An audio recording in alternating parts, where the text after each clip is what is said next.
यशायाह की भविष्यवाणी 21 अध्याय। बेबीलोन के पतन का दर्शन। समुद्र के पास के जंगल के विषय भारी वचन। जैसे दक्षिणी प्रचंड बवंडर चला आता है, वैसे ही वह जंगल से अर्थात डरावने देश से निकट आ रहा है। कष्ट की बातों का मुझे दर्शन दिखाया गया है। विश्वासघाती विश्वासघात करता है और नाशक नाश करता है।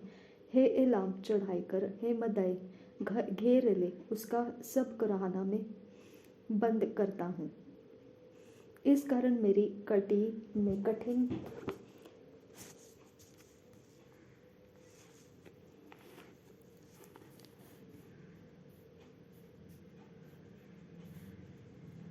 इस कारण मेरी कटी में कठिन पीड़ा है। मुझको मानो जच्चा की सी पीड़ा हो रही है। मैं ऐसे संकट में पड़ गया हूँ कि कुछ सुनाई नहीं देता। मैं ऐसा घबरा गया हूँ कि कुछ दिखाई नहीं देता। मेरा हृदय घुड़कता है, मेरा हृदय धड़कता है। मैं अत्यंत भयभीत हूँ। जिस सांझ की मैं बाँट जोहता था, उसने मेरी थरथराहट का कारण कर दिया है। भोजन की तैयारी हो रही है, पहरुए बैठाए जा रहे हैं, खाना पीना हो रहा है। हे हकीमों, उठो, ढाल में तेल मलो, क्योंकि प्रभु ने मुझसे यूँ कहा है, जाकर एक पहरुआ खड़ा कर दे और वह जो कुछ देखे उसे बताए। जब वह सवार देखे जो दो दो करके आते हो और गधों और ऊँटों के सवार, तब बहुत ही ध्यान देकर सुने। और उसने सिंह के से शब्द से पुकारा, हे प्रभु, मैं दिन भर खड़ा पहरा देता रहा और मैंने पूरी रातें पहरे पर काटी। और क्या देखता हूँ कि सवारों का दल अर्थात दो दो करके सवार चले आ रहे हैं। और वह बोल उठा, गिर पड़ा, बेबीलोन गिर पड़ा, और उसके देवताओं की सब खुदी हुई मूर्तें भूमि पर चकनाचूर कर डाली गई है। हे मेरे दाएं हुए और खलिहान के अन्न, जो बातें मैं इस्राएल के परमेश्वर सेनाओं के यहोवा से सुनी है, उनको मैंने तुम्हें बता दिया है। एदोम के विषय संदेश, दूमा के विषय भारी वचन। सेईर में से कोई मुझे पुकार रहा है, हे पहरुए, रात का क्या समाचार है? हे पहरुए, रात की क्या खबर है? पहरुए ने कहा, भोर होती है और रात भी। यदि तुम पूछना चाहते हो तो पूछो, फिर लौट कर आना। अरब के विषय संदेश, अरब के विरुद्ध भारी वचन। हे ददानी बटोहियों, तुमको अरब के जंगल में रात बितानी पड़ेगी। हे तेमा देश के रहने वालों, प्यासे के पास जल लाओ और रोटी लेकर भागने वालों से मिलने के लिए जाओ, क्योंकि वे तलवारों के सामने से, वरन नंगी तलवार से और ताने हुए मनुष्य, धनुष और घोर युद्ध से भागे हैं। क्योंकि प्रभु ने मुझसे यूँ कहा है, मजदूर के वर्षों के अनुसार एक ही वर्ष में केदार का सारा वैभव मिटाया जाएगा, और केदार के धनुर्धारी शूरवीरों में से थोड़े ही रह जाएंगे, क्योंकि इज़राइल के परमेश्वर यहोवा ने ऐसा कहा है। यरूशलेम के विषय संदेश 22 अध्याय। दर्शन की तराई के विषय भारी वचन। तुम्हें क्या हुआ कि तुम सब के सब छतों पर चढ़ गए हो? हे कोलाहल और उधम से भरी प्रसन्न नगरी, तुझ में जो मारे गए हैं वे न तो तलवार से और न लड़ाई में मारे गए हैं। तेरे सब न्यायी एक संग भाग गए और बिना धनुष के बंदी बनाए गए हैं। तेरे जितने शेष रह गए वे एक संग बंदी बनाए गए, यद्यपि वे दूर भागे थे। इस कारण मैंने कहा, मेरी ओर से मुँह फेर लो कि मैं बिलख बिलख कर रोऊं। फिर मेरे नगर का सत्यानाश होने के शोक में मुझे शांति देने का यत्न मत करो, क्योंकि सेनाओं के प्रभु यहोवा का ठहराया हुआ एक दिन होगा, जब दर्शन की तराई में कोलाहल और रौंदा जाना और बेचैनी होगी। शहरपनाह में सुरंग लगाई जाएगी और दोहाई का शब्द पहाड़ों तक पहुँचेगा। एलाम पैदलों के दल और सवारों समेत तरकश बांधे हुए हैं और कीर ढाल खोले हुए हैं। तेरी उत्तम उत्तम तराइयाँ रथों से भरी हुई होगी और सवार फाटक के सामने पांति बांधेंगे। उसने यहूदा का घूंघट खोल दिया है।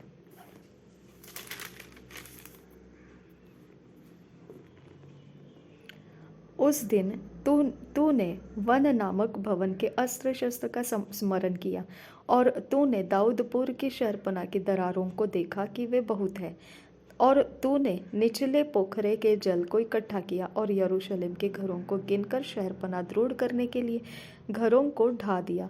तूने दोनों दीवारों के बीच पुराने पोखरे के जल के लिए एक कुंड खोदा, परंतु तूने उसके कर्ता को स्मरण नहीं किया, जिसने प्राचीन काल से उसको ठहरा रखा था, और न उसकी ओर तूने दृष्टि की। उस समय सेनाओं के प्रभु यहोवा ने रोने पीटने, सिर मुड़ाने और टाट पहनने के लिए कहा था, परंतु क्या देखा कि हर्ष और आनंद मनाया जा रहा है। गाय बैल का घात और भेड़ बकरों का वध किया जा रहा है, मांस खाया और दाखमधु पिया जा रहा है, और कहते हैं आओ खाए पिए, क्योंकि कल तो हमें मरना है। सेनाओं के यहोवा ने मेरे कान में कहा और अपने मन की बात प्रकट की। निश्चय तुम लोगों के इस अधर्म का कुछ भी प्रायश्चित तुम्हारी मृत्यु तक न हो सकेगा। सेनाओं के प्रभु यहोवा का यही कहना है। शेबना को चेतावनी। सेनाओं का प्रभु यहोवा यूँ कहता है, शेबना नामक उस भंडारी के पास जो राजघराने के काम पर नियुक्त है, जाकर कह, यहाँ तू क्या करता है और यहाँ तेरा कौन है कि तूने अपनी कब्र यहाँ खुदवाई है। तू अपनी कब्र ऊंचे स्थान में खुदवाता और अपने रहने का स्थान चट्टान में खुदवाता है। देख, यहोवा तुझको बड़ी शक्ति से पकड़कर बहुत दूर फेंक देगा। वह तुझे मरोड़कर गेंद के समान लंबे चौड़े देश में फेंक देगा। हे अपने स्वामी के घराने को लज्जित करने वाले, वहाँ तो मरेगा और तेरे वैभव के रथ वही रह जाएंगे। मैं तुझको तेरे स्थान पर से ढकेल दूंगा और तू अपने पद से उतार दिया जाएगा। उस समय मैं हिल्किय्याह के पुत्र अपने दास एलयाकीम को बुलाकर उसे तेरा अंगरखा पहनाऊंगा और उसकी कमर में तेरी पेटी कसकर बांधूंगा और तेरी प्रभुता उसके हाथ में दूंगा, और वह यरूशलेम के रहने वाले और यहूदा के घराने का पिता ठहरेगा। मैं दाऊद के घराने की कुंजी उसके कंधे पर रखूंगा, और वह खोलेगा और कोई बंद न कर सकेगा, वह बंद करेगा और कोई खोल न सकेगा। मैं उसको दृढ़ स्थान में खूंटी के समान गाड़ूंगा, और वह अपने पिता के घराने के लिए वैभव का कारण होगा, और उसके पिता के घराने का सारा वैभव, वंश और संतान, सब छोटे छोटे पात्र, क्या कटोरे क्या सुराहियाँ, सब उस पर टांगी जाएगी। सेनाओं के यहोवा की यह वाणी है कि उस समय वह खूंटी जो दृढ़ स्थान में गाड़ी गई थी, वह ढीली हो जाएगी और काट कर गिराई जाएगी, और उस पर का बोझ गिर जाएगा, क्योंकि यहोवा ने यह कहा है। सोर के विषय संदेश। 23 अध्याय। सोर के विषय में भारी वचन। हे तर्शीश के जहाजों, हाय हाय करो, क्योंकि वह उजड़ गया, वहाँ न तो कोई घर और न कोई शरण का स्थान है। यह बात उनको कित्तियों के देश में से प्रकट की गई है। हे समुद्र तीर के रहने वालों, जिनको समुद्र के पार जाने वाले सिदोनी व्यापारियों ने धन से भर दिया है, चुप रहो। शिहोर का अन्न और नील नदी के पास की उपज महासागर के मार्ग से उसको मिलती थी, क्योंकि वह दूसरी जातियों के लिए व्यापार का स्थान था। हे सिदोन, लज्जित हो, क्योंकि समुद्र ने अर्थात समुद्र के दृढ़ स्थान ने यह कहा है, मैंने न तो कभी प्रसव की पीड़ा जानी और न बालक को जन्म दिया और न बेटों को पाला और न बेटियों को पोसा है। जब सोर का समाचार मिस्र में पहुंचे, तब वे सुनकर संकट में पड़ेंगे। हे समुद्र तीर के रहने वालों, हाय हाय करो, पार होकर तर्शीश को जाओ। क्या यह तुम्हारे प्रसन्नता से भरी हुई नगरी है, जो प्राचीन काल से बसी थी, जिसके पांव उसे बसने को दूर ले जाते थे। सोर जो राजाओं की गद्दी पर बैठाती थी, जिसके व्यापारी हकीम थे और जिसके महाजन पृथ्वी भर में प्रतिष्ठित थे, उसके विरुद्ध किसने ऐसी युक्ति की है? सेनाओं के यहोवा ही ने ऐसी युक्ति की है कि समस्त गौरव के घमंड को तुच्छ कर दे और पृथ्वी की प्रतिष्ठितों का अपमान करवाए। हे तर्शीश के निवासियों, नील नदी के समान अपने देश में फैल जाओ। अब कुछ बंधन नहीं रहा। उसने अपने हाथ समुद्र पर बढ़ाकर राज्यों को हिला दिया है।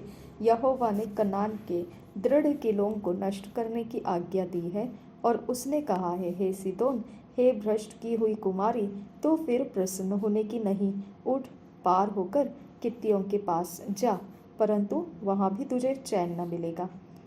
कसदियों के देश को देखो, वह जाति अब न रही। अश्शूर ने उस देश को जंगली जंतुओं का स्थान बनाया। उन्होंने मोर्चेबंदी के अपने गुम्मट बनाए और राजभवनों को ढा दिया और उसको खंडहर कर दिया। हे तर्शीश के जहाजों, हाय हाय करो, क्योंकि तुम्हारा दृढ़ स्थान उजड़ गया है। उस समय एक राजा के दिनों के अनुसार 70 वर्ष तक शोर बिसरा हुआ रहेगा। 70 वर्ष के बीतने पर शोर वेश्या के समान गीत गाने लगेगा। हे बिसरी हुई वेश्या, वीणा लेकर नगर में घूम, भली भांति बजा, बहुत गीत गा, जिससे लोग फिर तुझे याद करें। 70 वर्ष के बीतने पर यहोवा शोर की सुधि लेगा और वह फिर छिनाले की कमाई पर मन लगाकर धरती पर भर के सब राज्यों के संग छिनाला करेगी। उसके व्यापार की प्राप्ति और उसके छिनाले की कमाई यहोवा के लिए पवित्र की जाएगी।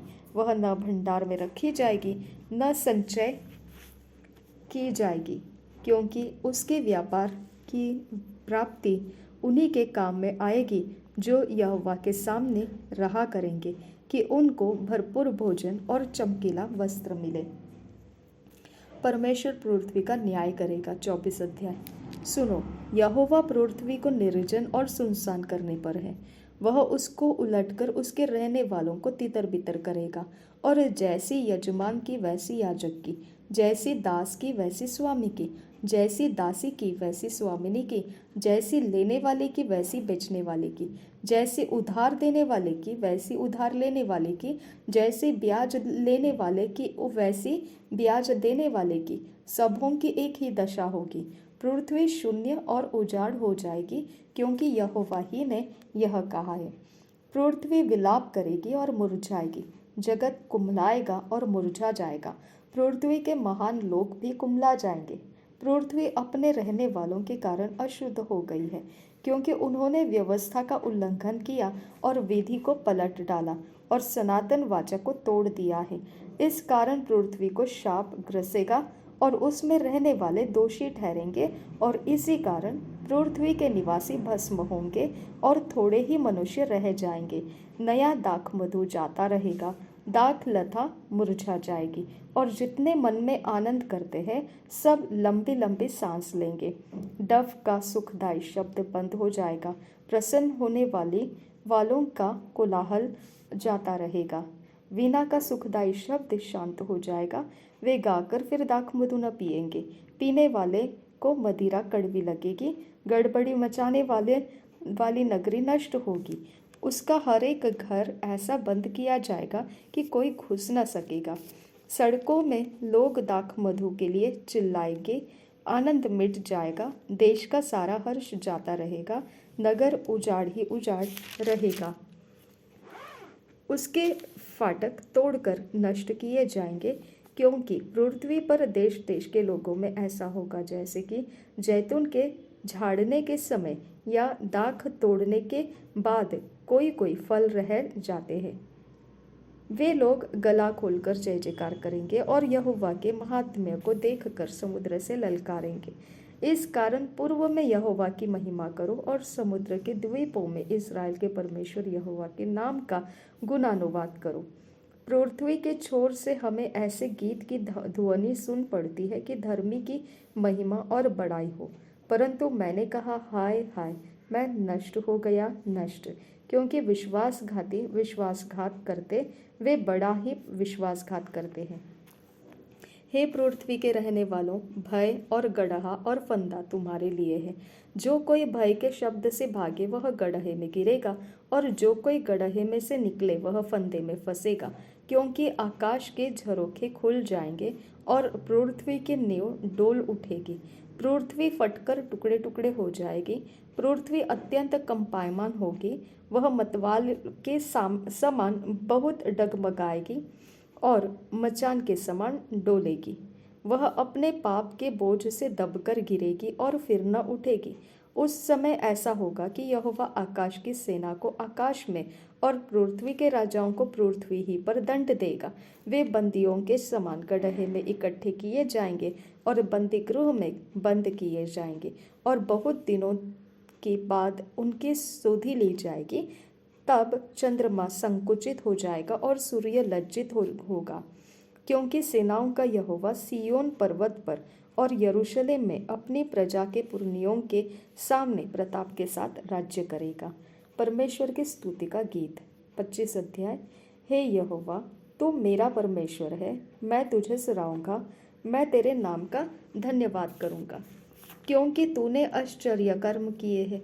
तूने प्राचीन काल से पूरी सच्चाई के साथ युक्तियां की हैं। तूने नगर को ढेर बना डाला और उस गढ़ वाले नगर को खंडहर कर डाला है। तूने परदेशियों की राजपुरी को ऐसा उजाड़ा कि वह नगर नहीं रहा, वह फिर कभी बसाया न जाएगा। इस कारण बलवंत राज्य के लोग तेरी महिमा करेंगे। भयंकर जातियों के नगरों में तेरा भय माना जाएगा, क्योंकि तू संकट में दिनों के लिए गढ़, और जब भयानक लोगों का झोंका दीवार पर बौछार के समान होता था, तब तू दरिद्रों के लिए उनके शरण और तपन में छाया का स्थान हुआ। जैसे निर्जल देश में बादल की छाया से तपन ठंडी होती है, वैसे ही तू परदेशियों का कोलाहल और क्रूर लोगों का जय जयकार बंद करता है। परमेश्वर द्वारा तैयार भोज। सेनाओं का यहोवा इसी पर्वत पर सब देशों के लोगों के लिए ऐसा भोज तैयार करेगा, जिसमें भांति भांति का चिकना भोजन और निथरा हुआ दाख मधु होगा। उत्तम से उत्तम चिकना भोजन और बहुत ही निथरा हुआ दाख मधु होगा। और जो पर्दा सब देशों के लोगों पर पड़ा है, जो घूंघट सब जातियों पर लटका हुआ है, उसे वह इसी पर्वत पर नष्ट करेगा। वह मृत्यु का सदा के लिए नाश करेगा, और प्रभु यहोवा सबों के मुख पर से आंसू पोंछ डालेगा और अपनी प्रजा के नाम धराई सारी पृथ्वी पर से दूर करेगा, क्योंकि यहोवा ने ऐसा ही कहा है। उस समय यह कहा जाएगा, देखो, हमारा परमेश्वर यही है, हम इसी की बाट जोहते आए हैं कि वह हमारा उद्धार करे। यहोवा यही है, हम उसकी बाट जोहते आए हैं, हम उससे उद्धार पाकर मगन और आनंदित होंगे। परमेश्वर मोआब को दंड देगा, क्योंकि इस पर्वत पर यहोवा का हाथ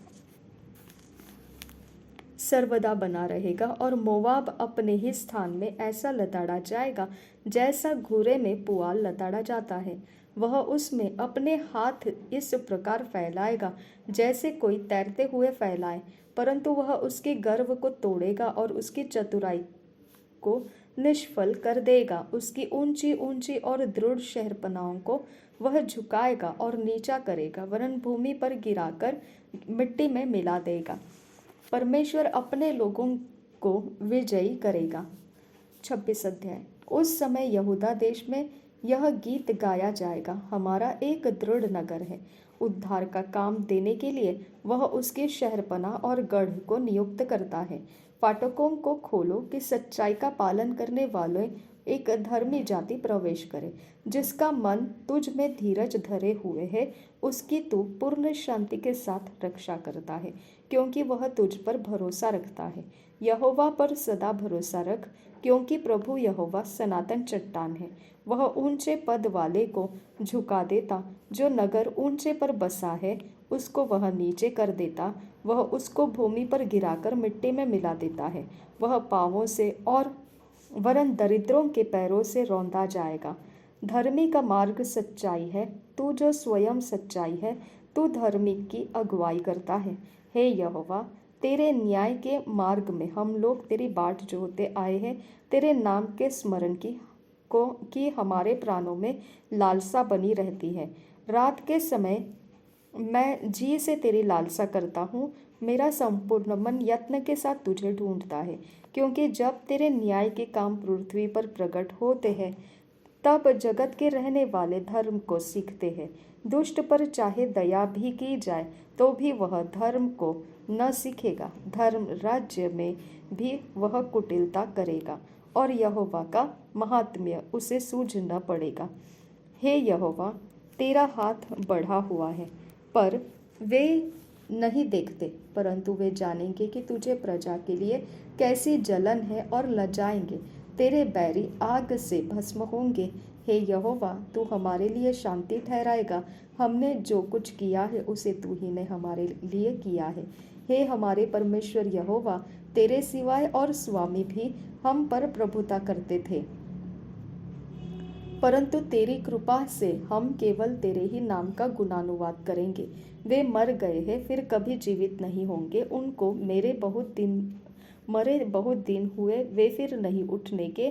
तूने उनका विचार करके उनको ऐसा नष्ट किया कि वे फिर स्मरण में न आएंगे। परंतु तूने जाति को बढ़ाया। हे यहोवा, तूने जाति को बढ़ाया है। तूने अपनी महिमा दिखाई है और देश की सब सीमाओं को तूने बढ़ाया है। हे यहोवा, दुख में वे तुझे स्मरण करते थे। जब तू उन्हें ताड़ना देता था, तब वे दबे स्वर से अपने मन की बात तुझ पर प्रकट करते थे। जैसे गर्भवती स्त्री जनने के समय ऐंठती और पीड़ा के कारण चिल्ला उठती है, और हम लोग भी हे यहोवा तेरे सामने वैसे ही हो गए हैं। हम भी गर्भवती हुए, हम भी ऐंठे। हमने मानो वायु ही को जन्म दिया। हमने देश के लिए कोई उद्धार का काम नहीं किया, और न जगत के रहने वाले उत्पन्न हुए। तेरे मरे हुए लोग जीवित होंगे, मुर्दे उठ खड़े होंगे। हे मिट्टी में बसने वालों, जाग कर जय जयकार करो, क्योंकि तेरी ओस ज्योति से उत्पन्न होती है और पृथ्वी मुर्दों को लौटा देगी। न्याय और छुटकारा। हे मेरे लोगों, आओ, अपनी अपनी कोठरी में प्रवेश करके किवाड़ों को बंद करो। थोड़ी देर तक, जब तक क्रोध शांत न हो, तब तक अपने को छिपा रखो, क्योंकि देखो, यहोवा पृथ्वी के निवासियों को अधर्म का दंड देने के लिए अपने स्थान से चला आता है, और पृथ्वी अपना खून प्रकट करेगी और घात किए हुओं को और अधिक न छिपा रखेगी। 27 अध्याय। हम उस समय यहोवा अपनी बड़ी और दृढ़ तलवार से लिब्यातान नामक वेग और टेढ़े चलने वाले सर्प को दंड देगा, और जो अजगर समुद्र में रहता है उसको भी घात करेगा। उस समय एक सुंदर दाख की बारी होगी, तुम उसका यश गाना। मैं यहोवा उसकी रक्षा करता हूँ। मैं क्षण क्षण उसको सींचता रहूँगा। मैं रात दिन उसकी रक्षा करता रहूँगा। ऐसा न हो कि कोई उसकी हानि करे। मेरे मन में जलजलाहट नहीं है। यदि कोई भांति भांति के कटीले पेड़ मुझसे लड़ने को खड़े करता, तो मैं उन पर पाँव बढ़ाकर उनको पूरी रीति से भस्म कर देता। या मेरे साथ मेल करने को वे मेरे शरण ले, वे मेरे साथ मेल कर ले। भविष्य में याकूब जड़ पकड़ेगा और इज़राइल फूले फलेगा, और उसके फलों से जगत भर जाएगा। क्या उसने उसे मारा जैसा उसने उसके मारने वालों को मारा था? क्या वह घात किया गया जैसे उसके घात किए हुए घात हुए? जब तूने उसे निकाला, तब सोच विचार कर उसको दुख दिया। उसने पुरवाई के दिन उसको प्रचंड वायु से उड़ा दिया है। इससे याकूब के अधर्म का प्रायश्चित किया जाएगा, और उसके पाप के दूर होने का प्रतिफल यह होगा कि वे वेदी के सब पत्थरों को चूना बनाने के पत्थरों के समान चकनाचूर करेंगे, और अशेरा और सूर्य की प्रतिमाएं फिर खड़ी न रहेगी, क्योंकि गढ़ वाला नगर निर्जन हुआ है। वह छोड़ी हुई बस्ती के समान निर्जन और जंगल हो गया है। वहाँ बछड़े चरेंगे, वहीं बैठेंगे और पेड़ों की डालियों की फुनगी को खा लेंगे। जब उसकी शाखाएं सूख जाए, तब तोड़ी जाएगी, और स्त्रियां आकर उनको तोड़कर जला देगी, क्योंकि ये लोग निर्बुद्धि हैं। इसलिए उनका कर्ता उन पर दया न करेगा, और उनका रचने वाला उन पर अनुग्रह न करेगा। उस समय यहोवा महानद से लेकर मिस्र के नाले तक अपने अन्न को फटकेगा, और हे इस्राएलियों, तुम एक एक करके इकट्ठे किए जाओगे।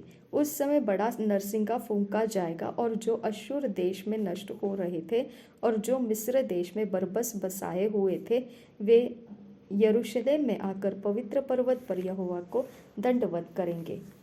उत्तरी राज्य को चेतावनी। 28 अध्याय। घमंड के मुकुट पर हाय, जो एप्रैम के मतवालों का है और उनकी भड़कीली सुंदरता पर जो मुरझाने वाला फूल है, जो अति उपजाऊ तराई के सिरे पर दाख मधु से मतवालों की है। देखो, प्रभु के पास एक बलवंत और सामर्थी है, जो ओले की वर्षा या उजाड़ने वाली आंधी या बाढ़ की प्रचंड धार के समान है। वह उसको कठोरता से भूमि पर गिरा देगा। अप्रैमी मतवालों के घमंड का मुकुट पांव से लताड़ा जाएगा और उनकी भड़कीली सुंदरता का मुरझाने वाला फूल जो अति उपजाऊ तराई के सिरे पर है, वह ग्रीष्मकाल से पहले पके अंजीर के समान होगा, जिसे देखने वाला देखते ही हाथ में ले और निगल जाए। उस समय सेनाओं का यहोवा स्वयं अपनी प्रजा के बचे हुओं के लिए सुंदर और प्रतापी मुकुट ठहरेगा, और जो न्याय करने को बैठते हैं उनके लिए न्याय करने वाली आत्मा, और जो चढ़ाई करते हुए शत्रुओं को नगर के फाटक से हटा देते हैं उनके लिए वह बल ठहरेगा।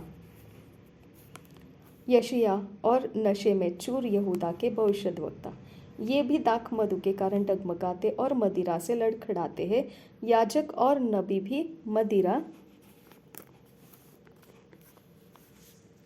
के कारण डगमगाते हैं। दाख मधु ने उनको भुला दिया है। वे मदिरा के कारण लड़खड़ाते और दर्शन पाते हुए भी भटक जाते और न्याय में भूल करते हैं, क्योंकि भोजन के सब आसन वमन और मल से भरे हैं, कोई शुद्ध स्थान नहीं बचा। वह किसको ज्ञान सिखाएगा और किसको अपने समाचार का अर्थ समझाएगा? क्या उनको जो दूध छुड़ाए हुए और स्तन से अलगाए हुए है? क्योंकि आज्ञा पर आज्ञा, आज्ञा पर आज्ञा, नियम पर नियम, नियम पर नियम, थोड़ा यहाँ थोड़ा वहाँ। वह तो इन लोगों से परदेशी होठों और विदेशी भाषा वालों के द्वारा बातें करेगा, जिनसे उसने कहा, विश्राम इसी से मिलेगा, इसी के द्वारा थके हुए को विश्राम दो। परंतु उन्होंने सुनना न चाहा। इसलिए यहोवा का वचन उनके पास आज्ञा पर आज्ञा, आज्ञा पर आज्ञा, नियम पर नियम, नियम पर नियम है, थोड़ा यहाँ थोड़ा वहाँ, जिससे वो ठोकर खाकर चित्त गिरे और घायल हो जाए और फंदे में फंसकर पकड़े जाए। सियोन में कोने का पत्थर। इस कारण हे ठट्ठा करने वालों, यरूशलेम वासी प्रजा के हाकिमों, यहोवा का वचन सुनो। तुमने कहा है, हमने मृत्यु से वाचा बांधी और अधोलोक से प्रतिज्ञा कराई है। इस कारण विपत्ति जब बाढ़ के समान बढ़ आए तब हमारे पास न आएगी, क्योंकि हमने झूठ की शरण ली और मिथ्या की आड़ में छिपे हुए हैं। इसलिए प्रभु यहोवा यूं कहता है, देखो, मैंने सियोन में नींव का एक पत्थर रखा है, एक परखा हुआ पत्थर, कोने का अनमोल और अति दृढ़ नींव के योग्य पत्थर। और जो कोई विश्वास रखे वह उतावली न करेगा। और मैं न्याय को डोरी और धर्म को साहुल ठहराऊंगा, और तुम्हारा झूठ का शरण स्थान ओलों से बह जाएगा और तुम्हारे छिपने का स्थान जल से डूब जाएगा। तब जो वाचा तुमने मृत्यु से बांधी है वह टूट जाएगी, और जो प्रतिज्ञा तुमने अधोलोक से कराई वह न ठहरेगी। जब विपत्ति बाढ़ के समान बढ़ आए तब तुम उसमें डूब ही जाओगे। जब जब वह बढ़ आए तब तब वह तुमको ले जाएगी। वह प्रतिदिन वरन रात दिन बढ़ा करेगी, और इस समाचार का सुनना ही व्याकुल होने का कारण होगा, क्योंकि बिछौना और टांग फैलाने के लिए छोटा और ओढ़ना ओढ़ने के लिए सकरा है। क्योंकि यहोवा ऐसा उठ खड़ा होगा, वह पराजिम नामक पर्वत पर खड़ा हुआ, और जैसा गिबोन की तराई में उसने क्रोध दिखाया था, वह अब फिर क्रोध दिखाएगा, जिससे वह अपना काम करे जो अचंभित काम है, और वह कार्य करे जो अनोखा है। इसलिए अब तुम ठट्ठा मत करो, नहीं तो तुम्हारे बंधन कसे जाएंगे। क्योंकि मैंने सेनाओं के प्रभु यहोवा से यह सुना है कि सारे देश का सत्यानाश ठाना गया है। परमेश्वर का ज्ञान, कान लगाकर मेरी सुनो, ध्यान धरकर मेरा वचन सुनो। क्या हल जोतने वाला बीज बोने के लिए लगातार जोतता रहता है? क्या वह सदा धरती को वीरता और हैंगा फिरता रहता है? क्या वह उसको चौरस करके सौंफ को नहीं छितराता? जीरे को नहीं बिखेरता और गेहूं को पांति पांति करके और जौ को उसके निज स्थान पर और कठिए गेहूं को खेत की छोर पर नहीं बोता, क्योंकि उसका परमेश्वर उसकी उसको ठीक ठीक काम करना सिखलाता और बतलाता है। दावने की गाड़ी से तो सौंफ दाई नहीं जाती और गाड़ी का पहिया जीरे के ऊपर नहीं चलाया जाता, परंतु सौंफ छड़ी से और जीरे सोटे से झाड़ा जाता है। रोटी के अन्न की दावनी की जाती है, परंतु कोई उसको सदा दावता नहीं रहता और न गाड़ी के पहिए न घोड़े उस पर चलाता है।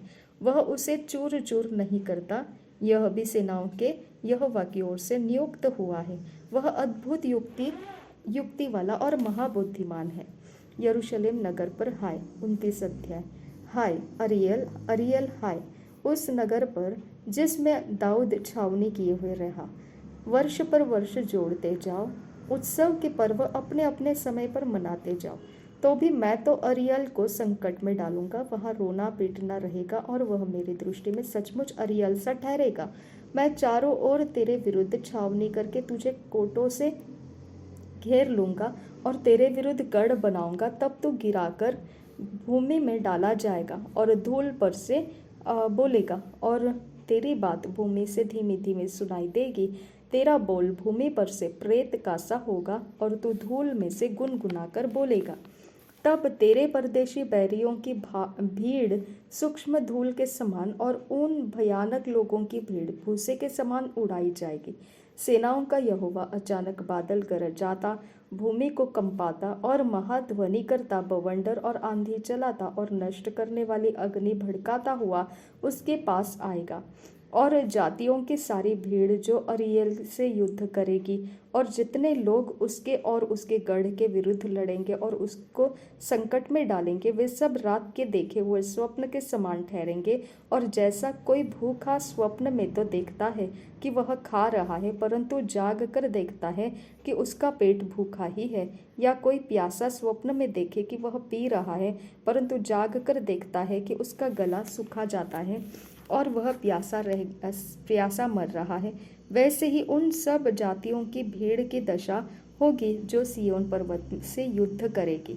चेतावनियों को अनदेखा करना। ठहर जाओ और चकित होवो, भोग विलास करो और अंधे हो जाओ। हे मतवाले तो है वे मतवाले तो है परंतु दाख मधु से नहीं, वे डगमगाते तो है परंतु मदिरा पीने से नहीं। यहोवा ने तुमको भारी नींद में डाल दिया है और उसने तुम्हारे नबी रूपी आंखों को बंद कर दिया है और तुम्हारे दर्शी रूपी सिरों पर पर्दा डाला है। इसलिए सारे दर्शन तुम्हारे लिए एक लपेटी और मुहरबंद की हुई पुस्तक की बातों के समान है, जिसे कोई पढ़े लिखे मनुष्य को यह कहकर दे, इसे पढ़, और वह कहे मैं नहीं पढ़ सकता क्योंकि यह मुहरबंद की हुई है। तब वही पुस्तक अनपढ़ को यह कहकर दी जाए, इसे पढ़, और वह कहे मैं तो अनपढ़ हूँ। प्रभु ने कहा, वे लोग जो मुँह से मेरा आदर करते हुए समीप आते हैं और परंतु अपना मन मुझसे दूर रखते हैं, और जो केवल मनुष्यों की आज्ञा सुन सुनकर मेरा भय मानते हैं, इस कारण सुन, मैं इनके साथ अद्भुत काम वरन अति अद्भुत और अचंभित का काम करूँगा। तब इनके बुद्धिमानों की बुद्धि नष्ट होगी और इनके प्रवीणों की प्रवीणता जाती रहेगी। भविष्य की आशा। हाय उन पर जो अपनी युक्ति को यहोवा से छिपाने का बड़ा यत्न करते और अपने काम अंधेरे में करके कहते हैं, हमको कौन देखता है, हमको कौन जानता है।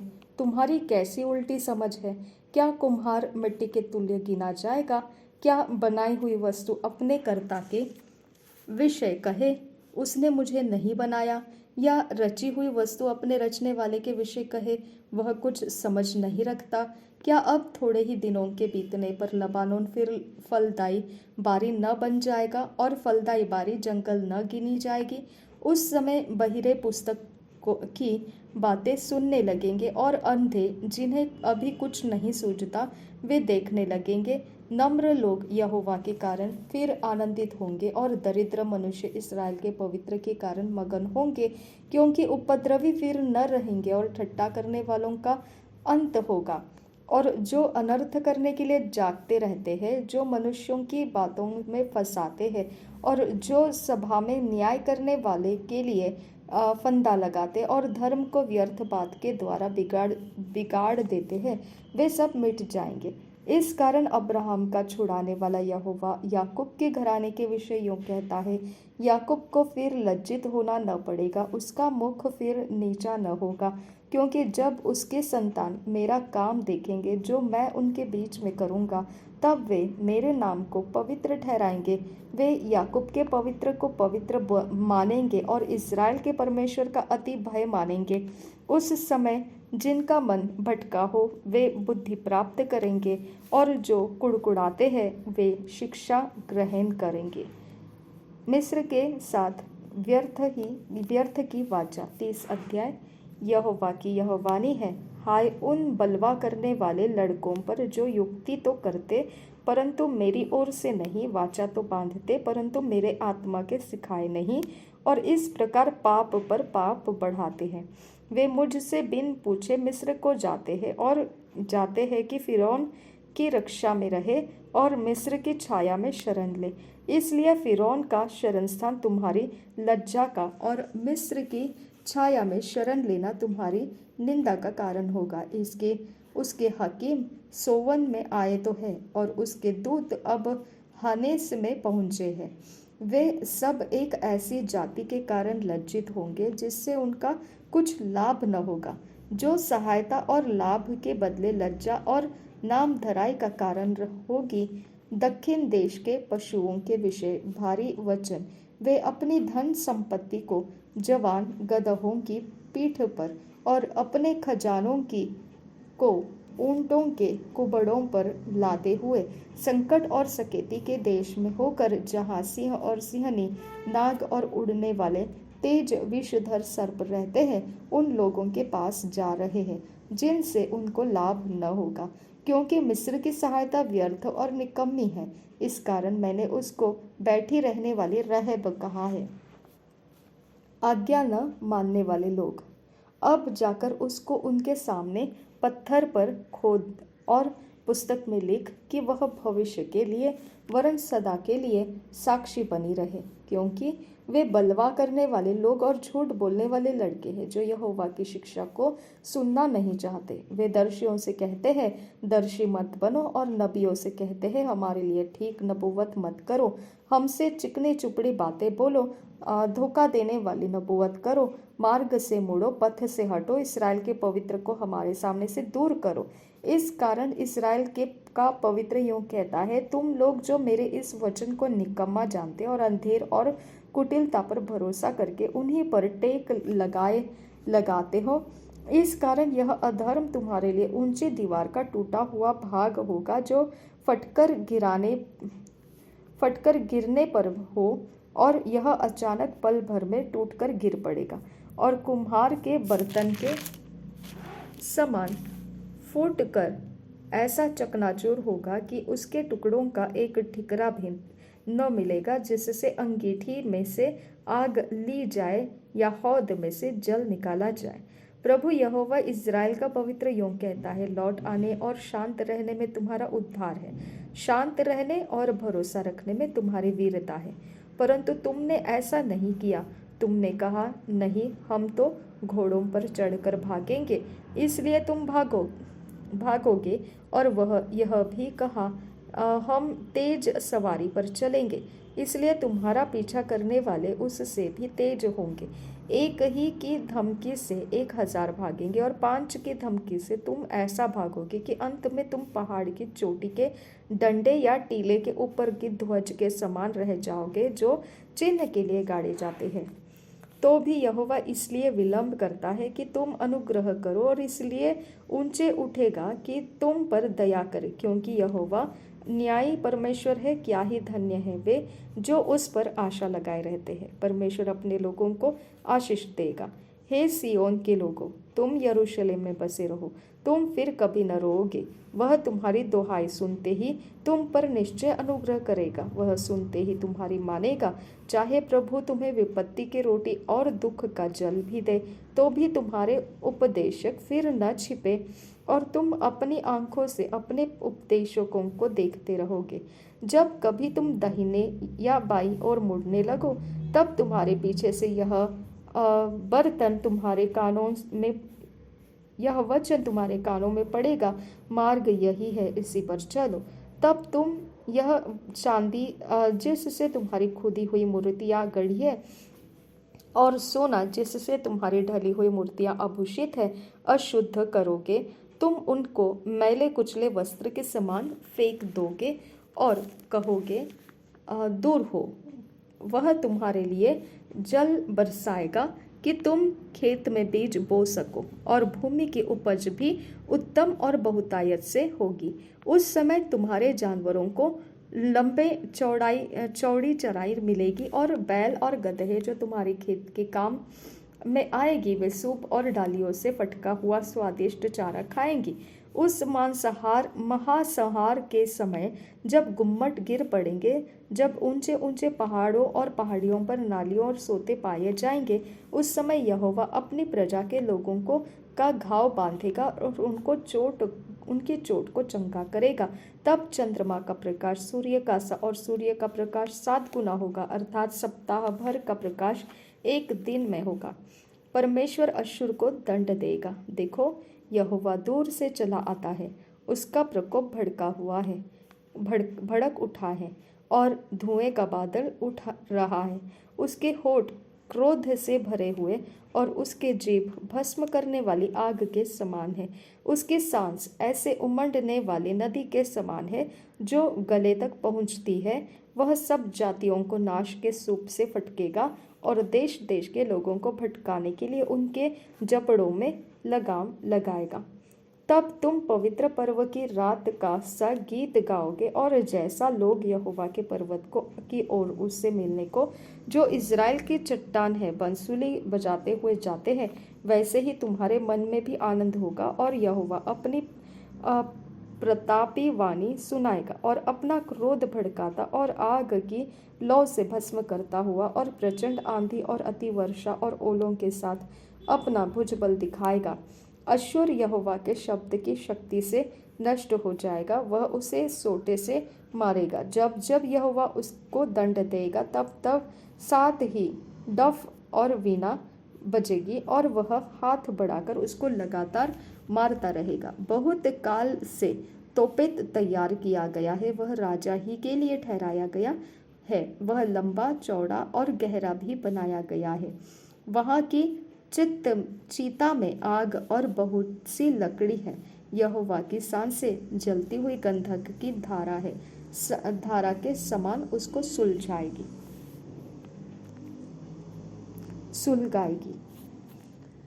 Thank you Jesus. हम नीति वचन को पढ़ेंगे।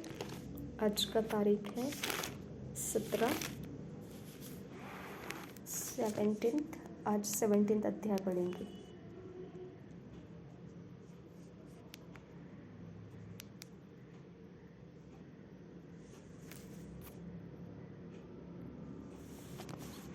नीति वचन 17 अध्याय। चैन के साथ सूखा टुकड़ा उस घर की अपेक्षा उत्तम है जो मेल बलि पशुओं से भरा हो, परंतु उसमें झगड़े रगड़े हो। बुद्धि से चलने वाला दास अपने स्वामी के उस पुत्र पर जो लज्जा के कारण होता है प्रभुता करेगा, और उस पुत्र के भाइयों के बीच भागी होगा। चांदी के लिए कुठाली और सोने के लिए भट्टी होती है, परंतु मनों को यहोवा जांचता है। कुकर्मी अनर्थ बात को ध्यान देकर सुनता है, और झूठा मनुष्य दुष्टता की बात की ओर कान लगाता है। जो निर्धन को ठट्ठों में उड़ाता है, वह उसके कर्ता की निंदा करता है, और जो किसी की विपत्ति पर हंसता है, वह निर्दोष नहीं ठहरेगा। Thank you Jesus. बूढ़ों की शोभा उनके नाती पोती है, और बाल बच्चों की शोभा उनके माता पिता है। मूढ़ के मुख से उत्तम बात फबती नहीं, और इससे अधिक प्रधान के मुख से झूठी बात नहीं फबती। देने वाले के हाथ में घूस मोह लेने वाले मनी का काम देता है। ऐसा पुरुष जिधर फिरता उधर ही उसका काम सफल होता है।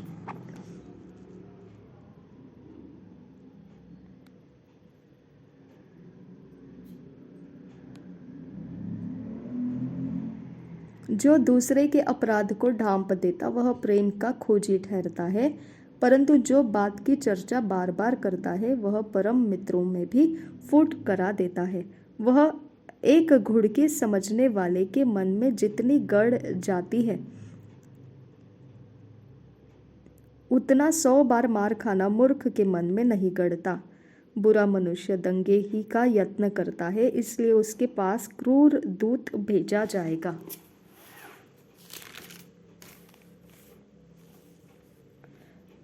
जच्चा छीनी हुई रिछनी से मिलना तो भला है, बच्चा छीनी हुई रिछनी से मिलना तो भला है, परंतु मूढ़ता में डूबे हुए मूर्ख से मिलना भला नहीं। जो कोई भलाई के बदले में बुराई करे उसके घर से बुराई दूर न होगी। झगड़े का आरंभ बांध के छेद के समान है। झगड़ा बढ़ने से पहले उसको छोड़ देना उचित है। जो दोषी को निर्दोष और जो निर्दोष को दोषी ठहराता है उन दोनों से यहोवा घृणा करता है। बुद्धि मोल लेने के लिए मूर्ख अपने हाथ में दाम क्यों लिए है, वह उसे चाहता ही नहीं। मित्र सब समयों से में प्रेम रखता है और विपत्ति के दिन भाई बन जाता है। निर्बुद्धि मनुष्य हाथ पर हाथ मारता है और अपने पड़ोसी के समान उत्तरदायी होता है। जो झगड़े रगड़े से प्रीति रखता वह अपराध करने से भी प्रीति रखता है, और जो अपने फाटक को बड़ा करता वह अपने विनाश के लिए यत्न करता है। जो मन का टेढ़ा है उसका कल्याण नहीं होता, और उलट फेर की बात करने वाला विपत्ति में पड़ता है।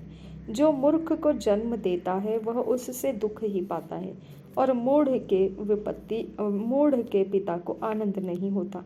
मन का आनंद अच्छी औषधि है, परंतु मन के टूटने से हड्डियां सूख जाती है। दुष्ट जन न्याय बिगाड़ने के लिए अपनी गांठ से घूस निकालता है। बुद्धि समझने वाले के सामने ही रहती है, परंतु मूर्ख की आंखें पृथ्वी के दूर दूर देशों में लगी रहती है। मूर्ख पुत्र से पिता उदास होता है और जननी के को शोक होता है। फिर धर्मी से जुर्माना लेना और प्रधानों को खराई के कारण पिटवाना दोनों काम अच्छे नहीं हैं। जो संभल कर बोलता है वह ज्ञानी ठहरता है, और जिसकी आत्मा शांत रहती है वह समझ वाला पुरुष ठहरता है। मूढ़ भी जब चुप रहता है तब बुद्धिमान गिना जाता है, और जो अपना मुंह बंद रखता है वह समझ वाला गिना जाता है। मत्ती रचित सुसमाचार 19 अध्याय।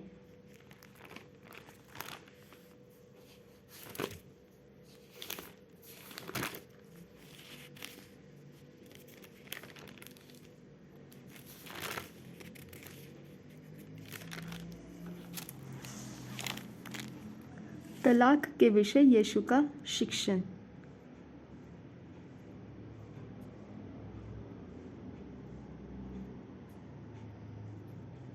जब यीशु ये बातें कह चुका तो गलील से चला गया और यरदन के पार यहूदिया के प्रदेश में आया।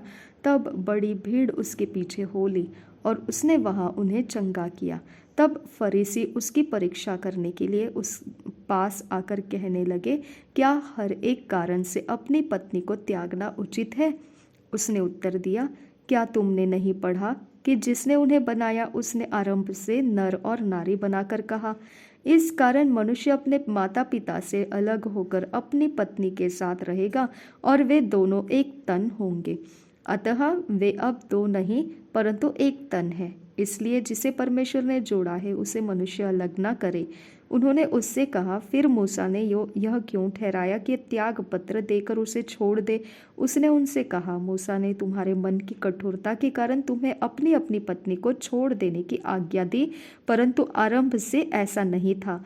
और मैं तुमसे कहता हूँ कि जो कोई व्यभिचार को छोड़ और किसी कारण से अपनी पत्नी को त्याग कर दूसरे से विवाह करे वह व्यभिचार करता है, और जो उसे छोड़े हुए से विवाह करे वह भी व्यभिचार करता है। चेलों ने उससे कहा, यदि पुरुष का स्त्री के साथ ऐसा संबंध है तो विवाह करना अच्छा नहीं। उसने उनसे कहा, सब यह वचन ग्रहण नहीं कर सकते, केवल वे जिनको यह दान दिया गया है, क्योंकि कुछ नपुंसक ऐसे हैं जो माता के गर्भ ही से ऐसे जन्मे, और कुछ नपुंसक ऐसे हैं जिन्हें मनुष्य ने नपुंसक बनाया, और कुछ नपुंसक ऐसे हैं जिन्होंने स्वर्ग के राज्य के लिए अपने आप को नपुंसक बनाया है। जो इसको ग्रहण कर सकता है वह ग्रहण करे। बालकों को आशीर्वाद। तब लोग बालकों को उसके पास लाए कि वह उन पर हाथ रखे और प्रार्थना करे, पर चेलों ने उन्हें डांटा। यीशु ने कहा, बालकों को मेरे पास आने दो और उन्हें मना न करो, क्योंकि स्वर्ग का राज्य ऐसों ही का है।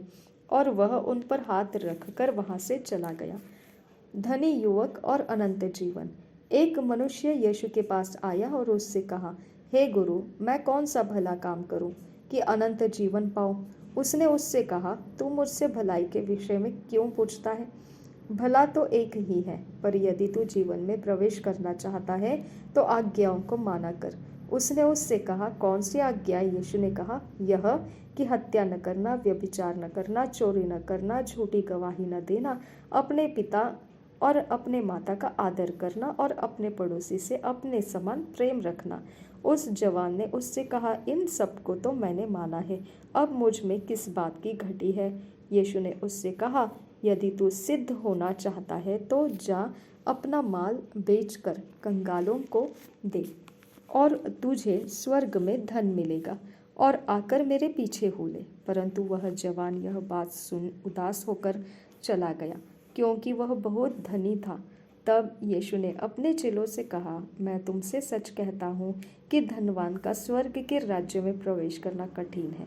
तुमसे फिर कहता हूँ कि परमेश्वर के राज्य में धनवान के प्रवेश करने से ऊंट का सुई के नाके में से निकल जाना सहज है। यह सुनकर चेलों ने बहुत चकित होकर कहा, फिर किसका उद्धार हो सकता है? यीशु ने उनकी ओर देखकर कहा, मनुष्यों से तो यह नहीं है हो सकता, परंतु परमेश्वर से सब कुछ हो सकता है। इस पर पतरस ने उससे कहा, देख, हम तो सब कुछ छोड़ के तेरे पीछे हो लिए, तो हमें क्या मिलेगा? यीशु ने उससे कहा, मैं तुमसे सच कहता हूँ कि नई सृष्टि में जब मनुष्य का पुत्र अपनी महिमा के सिंहासन पर बैठेगा, तो तुम भी जो मेरे पीछे हो लिए हो 12 सिंहासनों पर बैठकर इस्राएल के 12 गोत्रों का न्याय करोगे। और जिस किसी ने घरों या भाइयों या बहनों या पिता या माता या बाल बच्चों या खेतों को मेरे नाम के लिए छोड़ दिया है, उसको 100 गुना मिलेगा, और वह अनंत जीवन का अधिकारी होगा। परंतु बहुत से जो पहले हैं पिछले होंगे, और जो पिछले हैं पहले होंगे। प्रेरितों के काम 19 अध्याय। इफिसुस नगर में पौलुस। जब अपुल्लोस कुरिन्थुस में था तो पौलुस ऊपर के सारे प्रदेश से होकर इफिसुस में आया। वहाँ कुछ चेलों को देखकर उनसे कहा, क्या तुम विश्वास करते समय पवित्र आत्मा पाया? तुमने विश्वास करते समय पवित्र आत्मा पाया? उन्होंने उससे कहा, हमने तो पवित्र आत्मा की चर्चा भी नहीं सुनी। उसने उनसे कहा, तो फिर तुमने किसका बपतिस्मा लिया?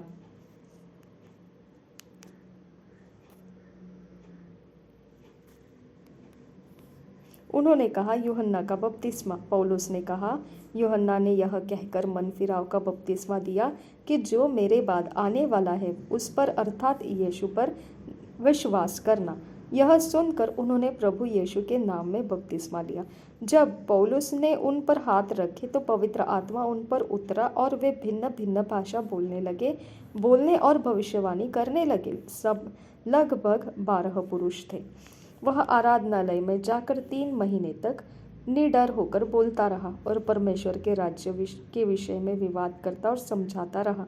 परंतु जब कुछ लोगों ने कठोर होकर उसकी नहीं मानी, वरन लोगों के सामने इस मार्ग को बुरा कहने लगे, तो उसने उनको छोड़ दिया और चेलों को अलग कर लिया, और प्रतिदिन तुरन्नुस की पाठशाला में वाद विवाद किया करता था।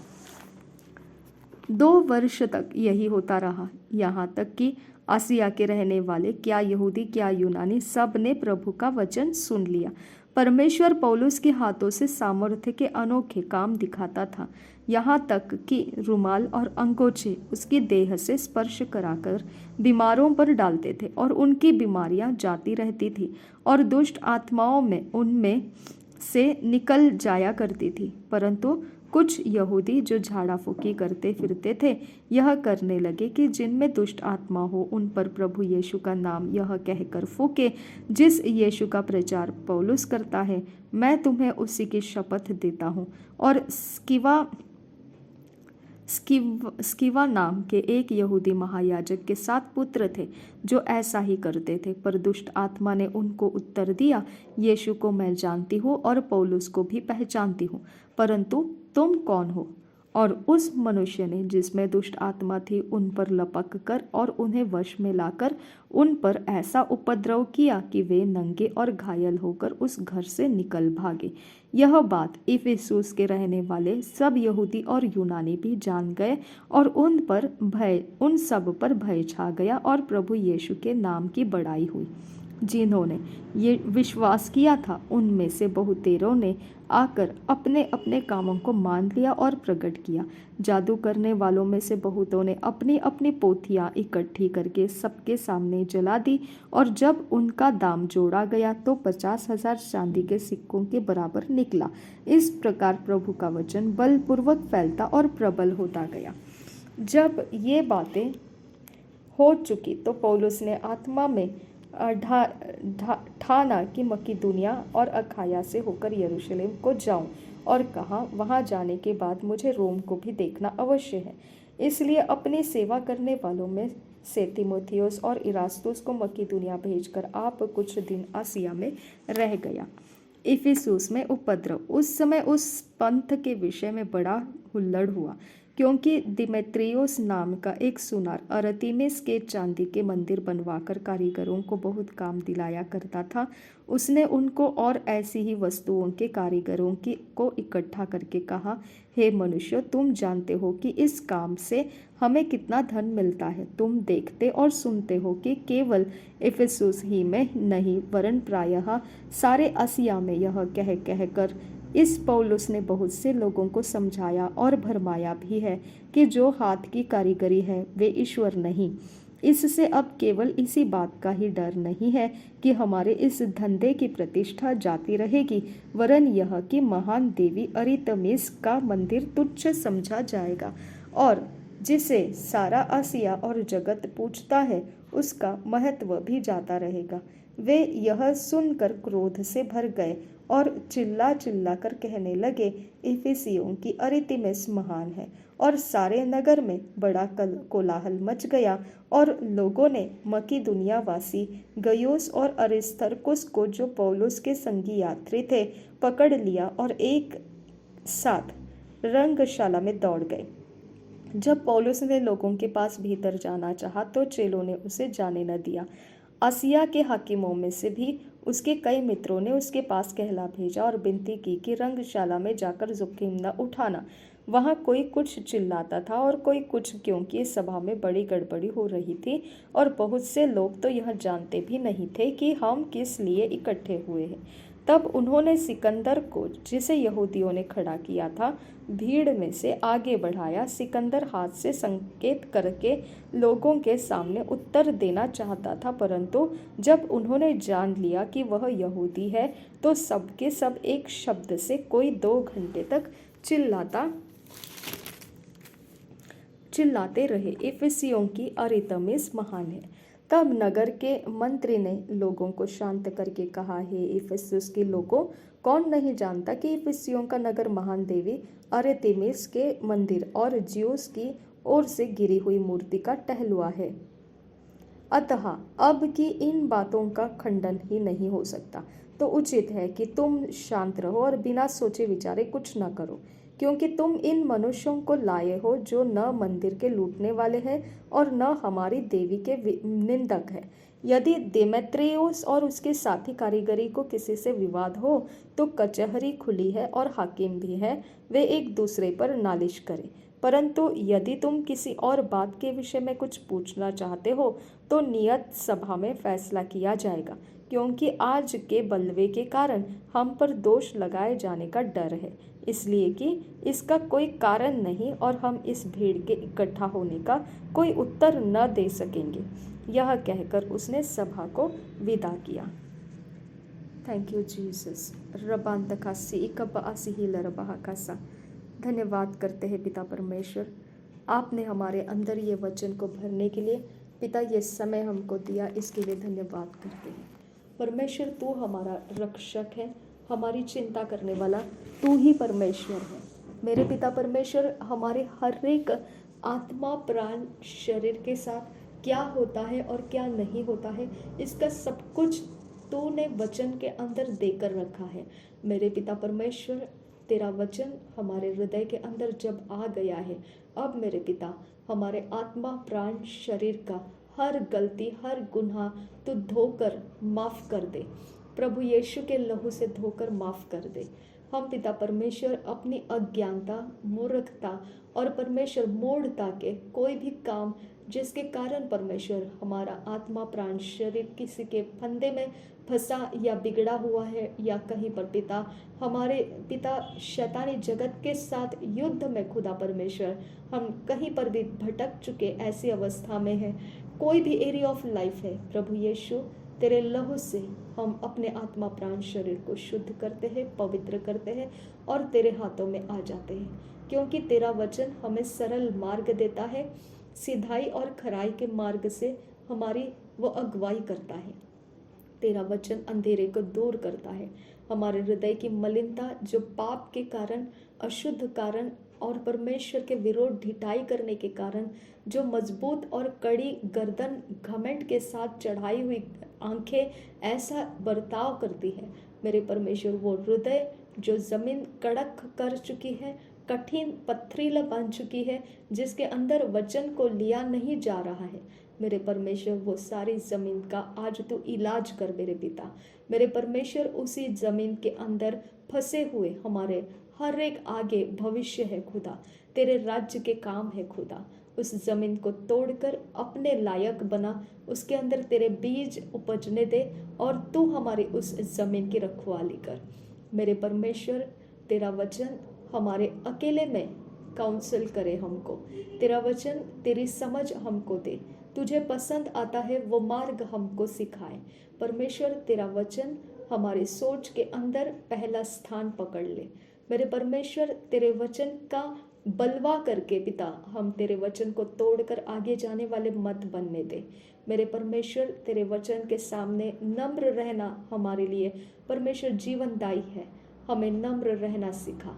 मेरे परमेश्वर हम तुझसे विनती करते हैं, यही वचन है जो तूने आज हमारे हृदय के अंदर भरा है।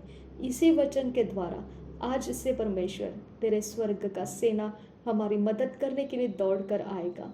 तेरा आत्मा हमारे अंदर खुशहाल को तैयार करेगा। मेरा परमेश्वर तेरा वचन जिंदा है। हमारे सारे एरिया ऑफ लाइफ जिसके अंदर हम कमज़ोर हैं, आज तेरा वचन हमें बल देगा, जीवनदायी बनाएगा। मेरा परमेश्वर तेरा वचन आज हमारे अंदर सच्चाई को बढ़ाएगा और झूठ को तोड़ देगा। जो हमारे परमेश्वर जो झूठ के बातों के ऊपर हमने विश्वास करके हमारे ट्रेडिशन के द्वारा रीति रिवाजों को पालन करके कोई एरिया ऑफ लाइफ में रिलीजियस स्पिरिट बनकर पिता, जब हमने पिता परमेश्वर अपने स्व धार्मिकता के आधार से कोई हमारे नियम को परमेश्वर हमारे चरित्र को संभालने के लिए पिता परमेश्वर हमने उसको पालन करके रखा है और वो मजबूत गढ़ बन चुका है मेरे पिता, लेकिन वो तेरे राज्य के काम को बिगाड़ रहा है। वो गढ़ को तू गिरा देने के लिए मैं तुझे आज़ादी देती हूँ पिता। वो गढ़ तू गिरा दे और परमेश्वर तेरे सच्चाई का गढ़, तेरे परमेश्वर तेरे आत्मा के द्वारा जो चाहिए वो बातों का गढ़, स्ट्रॉन्ग होल्ड्स हमारे अंदर तू बना, उसी के ऊपर हमारा विश्वास ला पिता। बाकी जो भी धोखा है, झूठ है, जिसको हमने परमेश्वर सहारा मान के रखा है, जिसके द्वारा परमेश्वर हमको लगता है कि हमारी आशा उसके द्वारा पूरी होगी, लेकिन वो सब परमेश्वर व्यर्थ जाने वाली बातें हैं। उन बातों के ऊपर से हमारा मन, हटा ले खुदा। तेरा वचन वो काम करे खुदा। तेरे वचन के ऊपर हमारा मकसद है, तेरे वचन के ऊपर हमारा घर बंधा हुआ है। हमारा विश्वास का जड़, न्यू फाउंडेशन तेरा वचन है खुदा परमेश्वर। इसके लिए पिता परमेश्वर हम बाहरी ओर से अपने आप को ना देखें, लेकिन जो हृदय के अंदर तूने बोया है वही हमारे कैरेक्टर के लिए है, वही हमारा पर्सनालिटी के लिए है, और वही हमारे सुधार के लिए और हमें आगे बढ़ाने के लिए है। हम धन्यवाद करते हैं यही वचन ये ग्राउंड के ऊपर परमेश्वर, ये हृदय के ग्राउंड के ऊपर मलिनता को निकालता है, जल के समान मलिनता को धो देता है और शुद्ध और पवित्र बनाता है। ये वचन हमारे अंदर हमारे प्राण को शुद्ध करता है, हमारे सारे बीइंग के हर एरिया ऑफ लाइफ के लिए वो रोशनी को बढ़ाता है। धन्यवाद मेरे पिता, जब हमको कोई बात पूरा करना है, हमको फुटस्टेप उठाना है, तब परमेश्वर तेरा वचन हमारे लिए फुटस्टेप होकर आता है। धन्यवाद करती हूँ खुदा, जब हम आगे भविष्य में कुछ प्लान करके रखना चाहते हैं, तेरा वचन उजियाला बनकर हमारे आने वाले लंबे रास्ते तक हमको दिखाता है। Thank you father God. धन्यवाद करती हूँ खुदा, हमारे शरीर का रोशनी होना तेरे धर्म और राज्य की खोज के द्वारा जो प्राप्त होता है, उसी को हम मैनिफेस्ट करके तेरे रोशनी में हम चल रहे हैं। हमारा शरीर तेरा रोशनी में हो जाता है। Thank you father, thank you Jesus. हमारे लिए परमेश्वर तेरे स्वर्ग की सेना रिलीज कर और तेरा आत्मा आग की तलवार बनकर हमारे ऊपर ठहरा रहे। हमें वचन के बाहर जाने मत दे पिता, तेरे आत्मा के द्वारा हमारे संगति में तेरा वचन हमसे परमेश्वर बात करता रहे।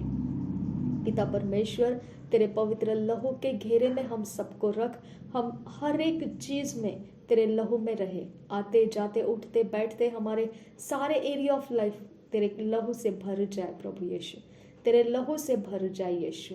नासरी यीशु के नाम में विनती प्रार्थना करते हैं, सुन और कबूल कर पिता। आमीन आमीन आमीन।